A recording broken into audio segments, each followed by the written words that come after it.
Good morning. आज हम लोग सीएमए फाइनल का कॉर्पोरेट लॉ का SEBI laws and regulation chapter पढ़ेंगे। SEBI laws and regulation chapter, ये चैप्टर बहुत इंपॉर्टेंट है, एग्जाम में बहुत क्वेश्चन आते हैं।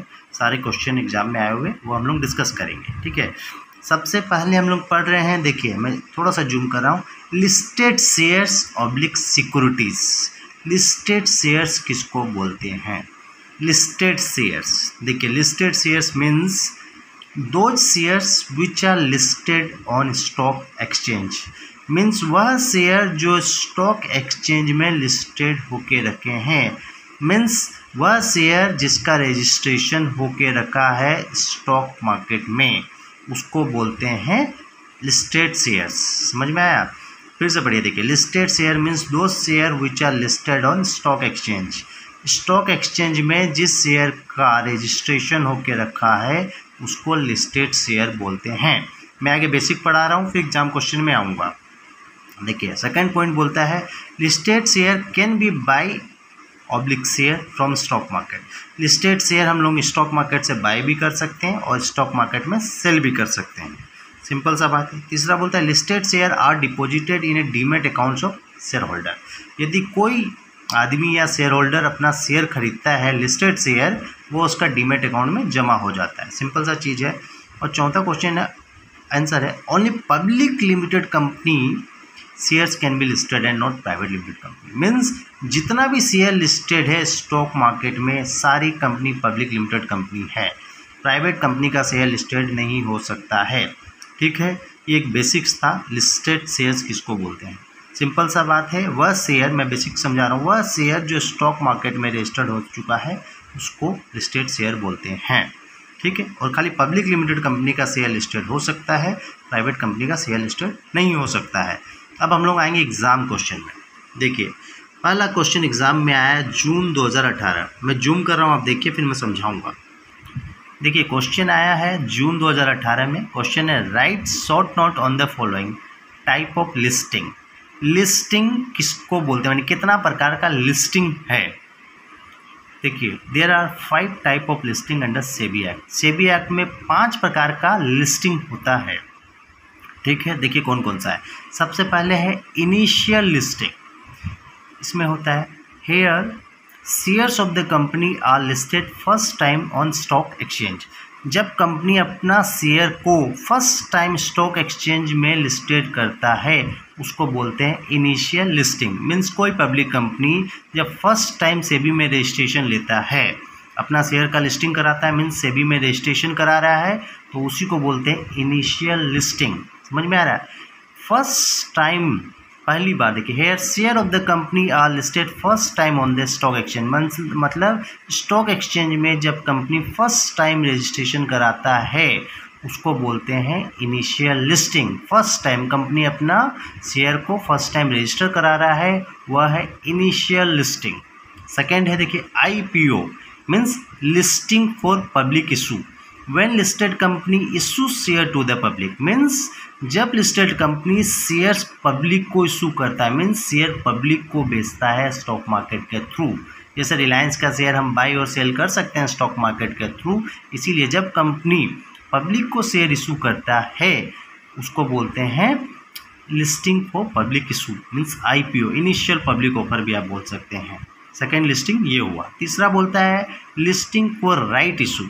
When listed company issue share to its existing shareholder, means listed company के जो पुराने शेयर होल्डर है उसको यदि कोई शेयर अपना लिस्टेड कंपनी देता है तो उसको बोलते हैं right issue, listing for right issue.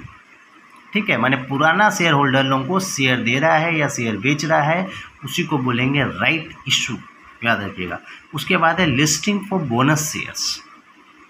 बोलता है bonus share issued for capitalization of profit. Means जब कंपनी को बहुत ज़्यादा प्रॉफिट हो जाता है तो उस प्रॉफिट से कुछ शेयर देना चाहता है, उसको बोलते हैं listing for bonus shares. Means share issued from profit, जब प्रॉफिट से शेयर दे रहा है कंपनी उसको बोलते हैं लिस्टिंग फॉर बोनस इशू। और एक तो है लिस्टिंग फॉर मर्जर और अमालगमेशंस। मतलब share issued due to merger oblique amalgamation. यदि एक कंपनी दूसरे कंपनी के साथ मर्ज हो रही है, A B दोनों मर्ज हो रही है, तो एक कंपनी अपना शेयर यदि बी को इशू करता है ड्यू टू मर्जर और अमालगमेशंस, उसी को बोलते हैं लिस्टिंग फॉर मर्जर और अमालगमेशन। मर्जर और अमालगमेशन मीन्स दो कंपनी मिलके एक हो जाना, जैसे ए लिमिटेड और बी लिमिटेड दो कंपनी थी, मिलके ए लिमिटेड हो गई, तो ए लिमिटेड बी को कुछ शेयर देगी ड्यू टू मर्जर, उसी को बोलते हैं लिस्टिंग फॉर मर्जर और अमालगमेशंस। देखिए 5 तरीका है लिस्टिंग का, मैं आपको तरीका बता रहा हूँ। देखिए मैं शॉर्ट में भी लिखा हूँ, initial listing, public issue, right issue, bonus issue और मर्जर। इनिशियल लिस्टिंग मीन्स जब एक company first time stock market में जाती है और बोलती है कि मेरा शेयर को रजिस्टर कर दो, लिस्टेड कर दो। समझ में आया? फर्स्ट टाइम, जब company first time stock exchange के पास जाएगी और बोलेगी कि मेरा शेयर को लिस्टेड कर दो या मेरा शेयर का रजिस्ट्रेशन कर दो, उसको बोलते हैं इनिशियल लिस्टिंग। वहाँ से लिस्टिंग चालू हो जाती है। फिर आती है पब्लिक इशू, जब लिस्टेड कंपनी पब्लिक को शेयर इशू करती है तो उसको बोलते हैं public issue.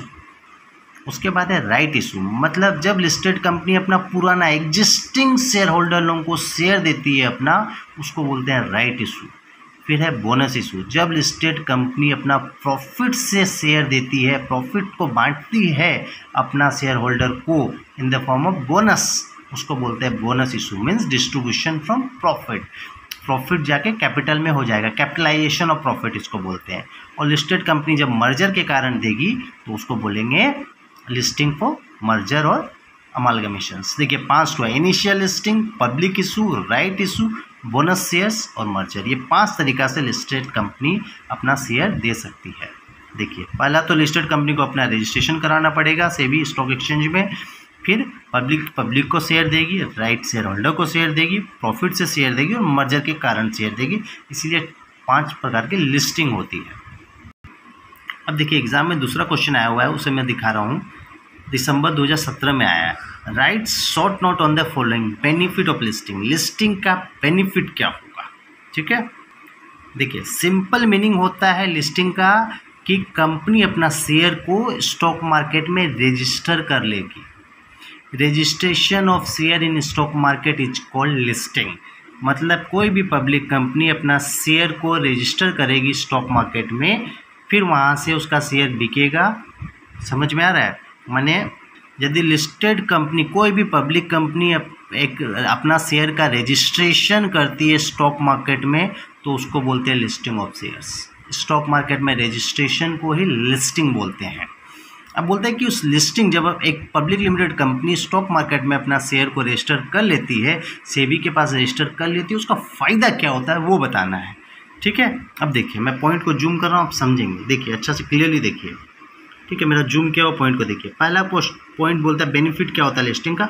Public image of company enhance और इंक्रीज, कंपनी का पब्लिक इमेज बढ़ जाता है। ठीक है, कैसे बढ़ता है देखिए जब एक public limited company stock market में रजिस्ट्रेशन करती है तो ये समझ में आता है कि कंपनी बड़ी हो गई है, क्योंकि छोटी कंपनी स्टॉक मार्केट में रजिस्ट्रेशन नहीं कर सकती है, सेबी के पास रजिस्ट्रेशन नहीं कर सकती है, क्योंकि उसका क्राइटेरिया होता है कि नेट ऑन फंड 2 करोड़ के आसपास होना चाहिए या कुछ बड़ा नेट ऑन फंड होगा। मीन्स कोई बड़ा कंपनी ही जो कंपनी बड़ी हो चुकी है, तब उसको और बिजनेस को बढ़ाने के लिए पब्लिक से पैसा चाहिए। स्टॉक मार्केट में रजिस्ट्रेशन करने का पर्पस क्या होता है कि कंपनी आईपीओ लाएगी, पब्लिक इशू करेगी, पब्लिक से पैसा लेगी और कंपनी को और बड़ा ग्रोथ करेगी। तो और स्टॉक मार्केट में जब रजिस्टर करते हैं तो स्टॉक मार्केट सब चीज़ चेक करता है, सारा कंप्लाइंस कंपनी का पक्का है, कंपनी जेन्युइन है क्या नहीं, सारा रजिस्ट्रेशन, सारा कंप्लाइंसेस होता है, उसके बाद ही स्टॉक मार्केट रजिस्ट्रेशन करता है। तो जब रजिस्ट्रेशन हो जाता है मतलब कंपनी जेन्युइन है, तो उससे क्या होता है public image of company enhance और इंक्रीज, पब्लिक इमेज कंपनी का बढ़ जाता है, क्योंकि समझ में आ जाता है सबको कि कंपनी बड़ी हो चुकी है। जैसे रिलायंस ग्रुप पहले छोटी कंपनी थी, जब सेबी में रजिस्ट्रेशन हुआ, पब्लिक इशू लाई तो बड़ी कंपनी हो गई, तो पब्लिक इमेज कंपनी का बढ़ जाता है। ठीक है, दूसरा क्या है देखो, easy buying and selling of shares increase liquidity positions. Means यदि स्टॉक मार्केट में शेयर रजिस्टर्ड हो गया तो स्टॉक मार्केट से कोई भी बाई कर सकता है और सेल कर सकता है, जनरल पब्लिक उसको बाई और सेल कर सकता है, तो शेयर का इजी बाइंग और सेलिंग हो जाता है। उससे क्या होता है लिक्विडिटी पोजीशन बढ़ जाता है। लिक्विडिटी पोजीशन माने कंपनी का बैंक बैलेंस बढ़ जाता है, कंपनी का सब शेयर खरीद रहा है तो कंपनी के पास पैसा आ रहा है, तो उससे कंपनी का बैलेंस बढ़ रहा है, बैंक बैलेंस बढ़ रहा है। देखिए अब लिस्टिंग से क्या फ़ायदा होता है, जब कंपनी अपना शेयर को रजिस्ट्रेशन करा लेती है तो उससे टैक्स बेनिफिट मिलता है। टैक्स बेनिफिट जब इंडिविजुअल इन्वेस्टर कोई कंपनी का शेयर में इन्वेस्ट भी करता है तो उसको भी टैक्स बेनिफिट मिलता है। तो यहाँ दोनों को टैक्स बेनिफिट मिलता है, कंपनी को भी मिलता है और इन्वेस्टर को भी मिलता है, इसीलिए टैक्स बेनिफिट एक तो बेनिफिट हो गया लिस्टिंग का। अब उसके बाद देखिए चौथा पॉइंट बोलता है proper disclosure of financial information due to SEBI compliances. SEBI compliance के कारण कंपनी को अपना क्वार्टरली प्रॉफिट एंड लॉस सब डिस्क्लोज करना पड़ता है। सारा जब कंपनी अपना फाइनेंशियल डाटा सारा डिस्क्लोज कर रहा है मतलब कंपनी जेन्युइन है। यदि लॉस भी हो रहा है तो कंपनी को डिस्क्लोज करना पड़ेगा। तो इससे क्या होगा, proper disclosure of financial information, माने लिस्टिंग के कारण कंपनी का फाइनेंशियल इन्फॉर्मेशन पूरा डिस्क्लोज हो रहा है। लिस्टिंग का कंप्लाइंस इसलिए करना ही पड़ेगा कंपनी को, इसीलिए।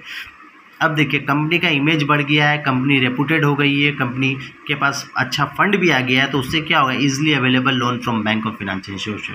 कंपनी को इजीली बैंक से लोन मिल जाएगा। कंपनी का रेपुटेशन है, कंपनी सेबी से सर्टिफिकेट ले रही है रजिस्ट्रेशन का, तो एक तो गुडविल बन चुका है, इसलिए बैंक वाले लोन देने में कंपनी को घबराएंगे नहीं, तो ईजिली लोन अवेलेबल हो जाएगा कंपनी को। देखिए 5 बेनिफिट है लिस्टिंग का, मैं आपको जूम कर रहा हूँ, खाली पॉइंट सबको दिखेगा।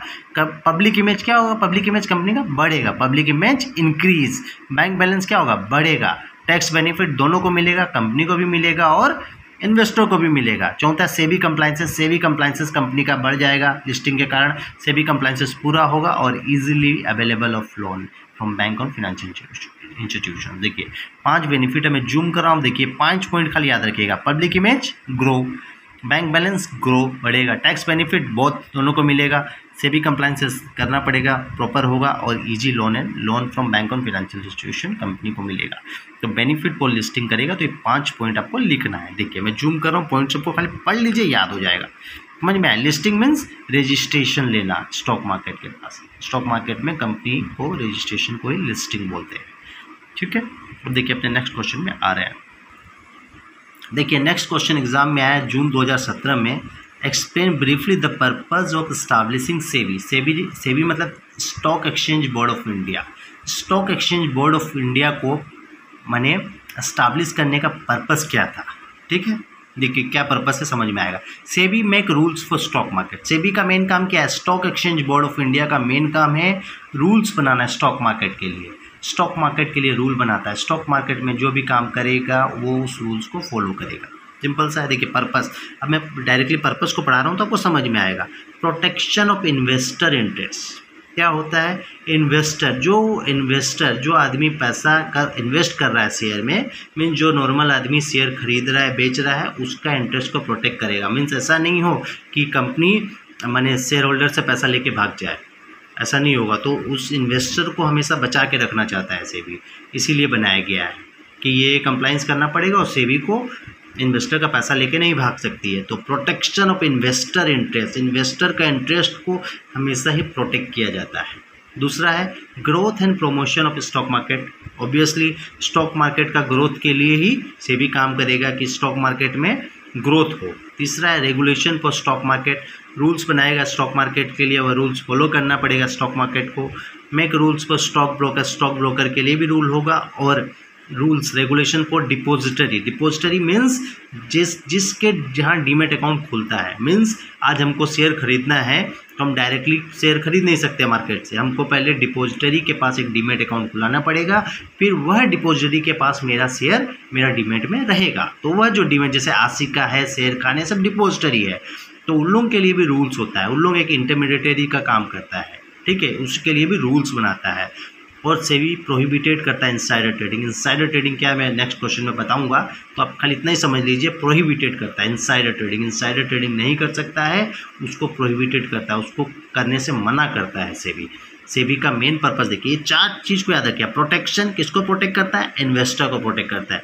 ग्रोथ किसका करता है, स्टॉक मार्केट का। रूल्स 3 जन के लिए बनाता है, ठीक है। किसके लिए रूल्स बनाता है, स्टॉक मार्केट, फिर क्या है स्टॉक ब्रोकर के लिए, डिपॉजिटरी के लिए, इंटरमीडिएटरीज के लिए, चारों के लिए ये रूल्स बनाता है सेबी। वो प्रोहिबिटेड करता है क्या, किसको करता है, इनसाइडर ट्रेडिंग को प्रोहिबिटेड करता है। सेबी जनरली मेक रूल्स, मतलब क्या होता है सेबी का, देखिए सेबी जनरली रूल्स बनाता है, वह रूल्स फॉलो करना पड़ता है ब्रोकर को भी, डिपॉजिटरी को भी, स्टॉक मार्केट को भी। और मेनली स्टॉक मार्केट का प्रमोशन के लिए सोचता है और इन्वेस्टर को प्रोटेक्ट करता है, ठीक है। नेक्स्ट क्वेश्चन पे आ रहे हैं। देखिए नेक्स्ट क्वेश्चन आया है, what provision have been made under Section 15G of SEBI Act in connection with penalty for insider trading। Insider trading की क्या पेनल्टी है? अब देखिए इंसाइडर ट्रेडिंग क्या होता है, मैं थोड़ा सा जूम कर रहा हूँ, आप इसको पढ़िए तब आपको समझ में आ जाएगा इंसाइडर ट्रेडिंग क्या है। देखिए, disclosure of confidential information of the company by company employ, director etcetera. Company का कॉन्फिडेंशियल इंफॉर्मेशन को डिस्क्लोज करने को इंसाइडर ट्रेडिंग बोलते हैं। देखिए क्या बोलता है, देखिए एग्जांपल से देखिए, due to above information one person can buy shares at a lower price and sell shares at a higher price. देखिए क्या होगा, वह इंफॉर्मेशन, वह कॉन्फिडेंशियल इंफॉर्मेशन जिसके कारण एक आदमी कंपनी का शेयर सस्ता में खरीद के हाई प्राइस में बेच देगा। मेनली समझ लीजिए, disclosure of confidential information of the company को बोलते हैं इनसाइडर ट्रेडिंग। मैं एग्जांपल दे रहा हूँ, आपको समझ में आएगा। ये वर्ड जरूर लिखिएगा, disclosure of unpublished price sensitive information. देखिए एग्जांपल समझिए, ठीक है, मैं एग्जांपल दे रहा हूँ इनसाइडर ट्रेडिंग का, आपको समझ में आ जाएगा। आज एक रिलायंस ग्रुप है, ठीक है, आज कंपनी सपोज रियल एस्टेट में बहुत बड़ा इन्वेस्टमेंट करना चाह रही है, ठीक है, कंपनी का बहुत ग्रो होगा, रियल एस्टेट में इन्वेस्टमेंट करेगी, हज़ारों फ्लैट बनाएगी, करोड़ों फ्लैट बनाएगी और बेचेगी। ये इन मीटिंग में, कंपनी का बोर्ड मीटिंग में डिसाइड हुआ कि कंपनी 500 करोड़ इन्वेस्ट कर रही है, स्टॉक मार्केट में इन्वेस्ट कर रही है रियल एस्टेट में, ठीक है। तो इससे क्या होगा, कंपनी का फ्यूचर में सब एम्प्लॉय और डायरेक्टर को समझ में आएगा कि कंपनी रियल मार्केट में अच्छा पैसा कमा रही है, ठीक है, कंपनी को इस साल प्रॉफिट भी ज़्यादा हुआ है, तब वो इन्वेस्ट ज़्यादा कर रही है, समझ में आया। ये सब कॉन्फिडेंशियल इन्फॉर्मेशन है कंपनी का, जो कंपनी का एम्प्लॉय को पता है, डायरेक्टर को पता है। अब उन लोग क्या करेंगे, अपना दोस्त लोगों को बता देंगे कि मेरा कंपनी में इस साल 500 करोड़ का प्रॉफिट हुआ है, वो रियल एस्टेट में करेगी और रियल एस्टेट में कंपनी बहुत फायदा करेगी क्योंकि उसके पास लैंड वगैरह पड़ी हुई है।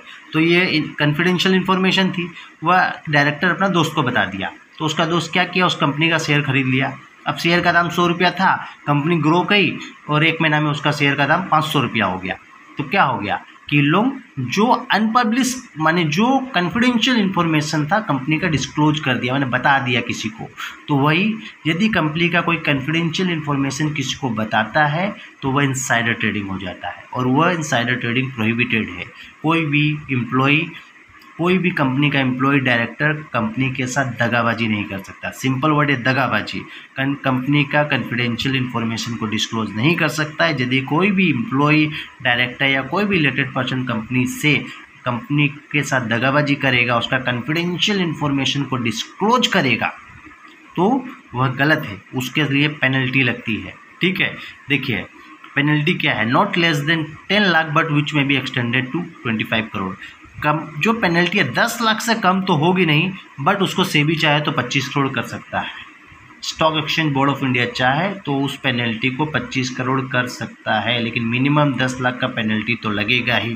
और 3 times of profit made from insider trading, उस इनसाइडर ट्रेडिंग से जितना प्रॉफिट हुआ उसका 3 गुना जितना होगा, विच एवर इज हायर, दोनों में से जो हायर होगा। मतलब मान के चलिए 10 लाख है, ऊपर वाला 10 लाख है और नीचे वाला 25 लाख है, तो 25 लाख लग जाएगा। मीन्स मिनिमम 10 लाख का पेनल्टी तो लगेगा। ये पेनल्टी बहुत ज़रूरी है सेक्शन 50G की, इनसाइडर ट्रेडिंग की। यदि कंपनी का कोई कॉन्फिडेंशियल इन्फॉर्मेशन को डिस्क्लोज करता है तो उसको बोलते हैं इनसाइडर ट्रेडिंग। और यदि कोई इनसाइडर ट्रेडिंग करता है तो उसका पेनल्टी लगता है। पेनल्टी कितना है, देखिए 10 लाख से कम नहीं है, लेकिन 25 करोड़ तक हो सकता है। और जितना प्रॉफिट उसके कारण कमाया उसका 3 गुना, उसमें से जो हायर होगा उतना का पेनल्टी लग जाएगा। देख लीजिए, मैं पेनल्टी को जूम कर रहा हूँ, ठीक है। Thank you. यदि